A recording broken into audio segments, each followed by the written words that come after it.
Salatu wassalamu ala Rasulillah wa ala alihi wa ashabihi ajmain. Before we start, there's a quick question here. I'm not going to read a question out, but the answer is yes. Okay? So, for whoever asked that question. The reason why translation of the Qur'an is added in this section is because translations are in effect a tafseer to one extent or another of the Qur'an. When a person is translating the Qur'an, he is adding the nuances and the subtleties of his understanding of what the Qur'an is about.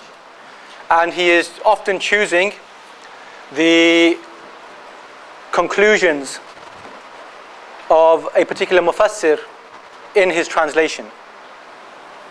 So translations are in fact all an example of tafseer of the Qur'an.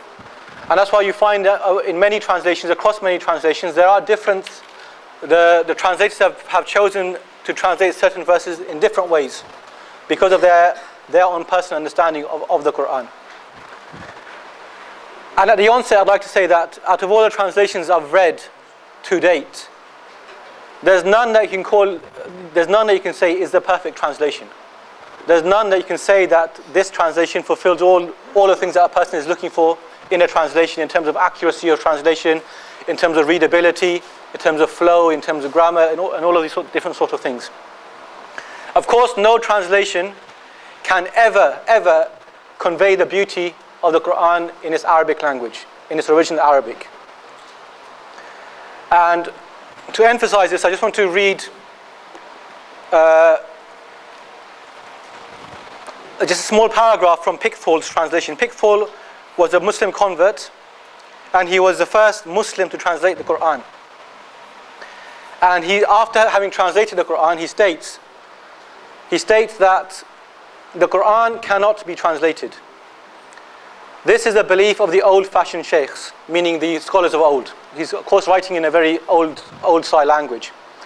And the view of the present writer, meaning himself. The book here is rendered almost literally, and every effort has been made to choose befitting language.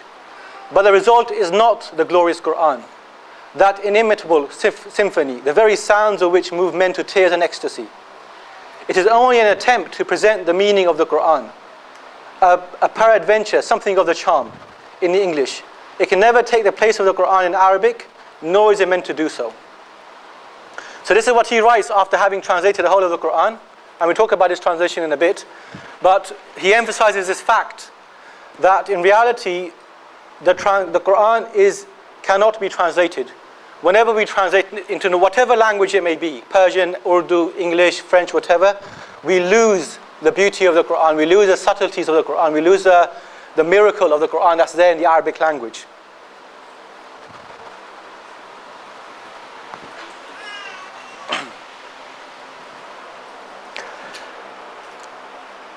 What I intend to do in this topic is to actually compare different translations and to show how the tafsir is affecting the translation and how the background perhaps or the beliefs of the translators are also affecting translation. And I'll be comparing like 6 or 7 different translations of a verse. But before we do that, it'd be interesting and very useful for us to go through a history of the translation of the Qur'an into English. And I'll just be looking at the English language. I won't be looking at other languages. And Latin as well, actually. The precursor to English. So, the first translation of the Qur'an was done by Robert of Ketton, actually, in around 1143. It's not actually mentioned on that slide. I don't think so, no. The first translation was done by Robert of Ketton and a group of people at around 1143 into the Latin language. And the stated aim of this translation was to convert Muslims to Christianity. And he called it Lex Mahomet Pseudo-Prophet, or the Law of Muhammad the False Prophet. Okay, of course we can tell by the title that it's not going to be a very unbiased translation. So around 1143, this translation was done into Latin, And the stated aim of this translation is to convert Muslims to Christianity. And it twisted the meaning of the Qur'an quite significantly, this translation. And even later day Orientalists were forced to admit that this translation is not befitting the term translation, and that it was misleading. But despite this, it remained in vogue and it remained the popular translation for about 5 centuries in Europe. So there's 5 centuries of indoctrination of people reading this translation of the Qur'an, reading it in completely wrong, reading it with a completely wrong message.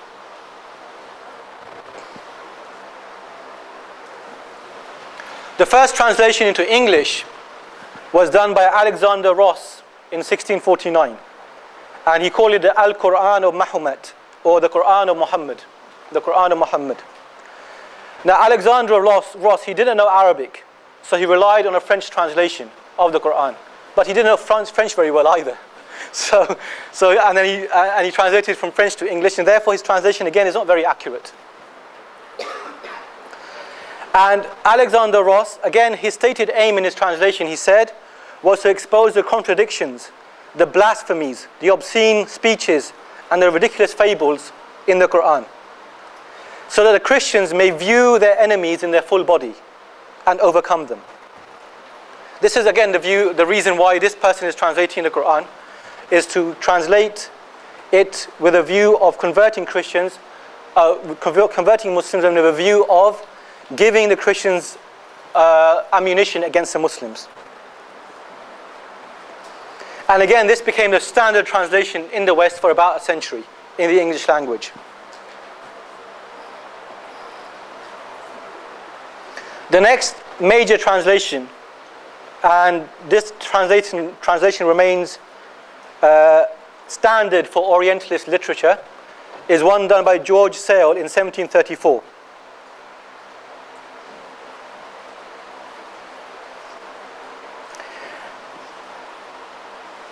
And again, George Sale is a Protestant, or was a Protestant. And the aim of his translation is again to give fuel to the Christian missionaries who are going over to convert Muslims. And his aim was to expose the Prophet Muhammad sallallahu alaihi wasallam for being a liar, wal-iyadhu billah. And again, this translation becomes the standard translation for about 2 centuries in Europe, and is still referred to in respectful terms by many Orientalists. It's still available actually in print. Unfortunately, I have not been able to get a hold of it, but the translation is actually on the internet at a site called al-Qur'an, Quran, .info, info. And on that site, it's got about 20-30 different translations of the Qur'an, most of them that we'll be discussing today, inshallah, or many of them we'll discuss today. So a very useful resource actually for Quranic translations and for other aspects, topics linked to the Qur'an. So up till this time, all the translations done in Western languages are incredibly biased, and they're inaccurate, and their purpose is to convert Muslims to Christianity. And the next translation that was done in the Western language, again, is not different from these. It was done by Rodwell in 1861, and this is Rodwell's translation of the Qur'an. And he spelled it with a K. The early spelling of Qur'an was with a K as opposed to a Q. What Rodwell did was he rearranged the Qur'an into what he thought was the order of revelation. Because as we know, the Qur'an, in the Mus'haf, the order of the surahs is different from the order they were revealed to the Prophet Muhammad sallallahu alaihi wasallam. So he rearranged the Qur'an in the order that he thought the surahs were revealed to the Prophet Muhammad alayhi salatu wasalam, and it's generally agreed that his rearrangement was a disaster.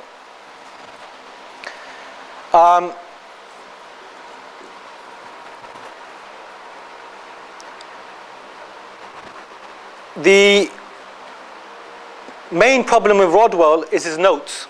He has lots of copious notes to the Qur'an, to his translation. And again, they're all based around trying to prove the fallacy of the Qur'an and the false fallacy of the Prophet Muhammad alayhi salatu wasalam. So he is constantly trying to prove that the Prophet Muhammad copied the Qur'an from other sources. He's constantly trying to prove that there are contradictions and inconsistencies in the Qur'an. And his notes also prove that he didn't actually understand Islam very well anyway. If you read his notes, there's lots of misunderstandings about what Islam is all about. And in terms of the translation, the language of the Qur'an,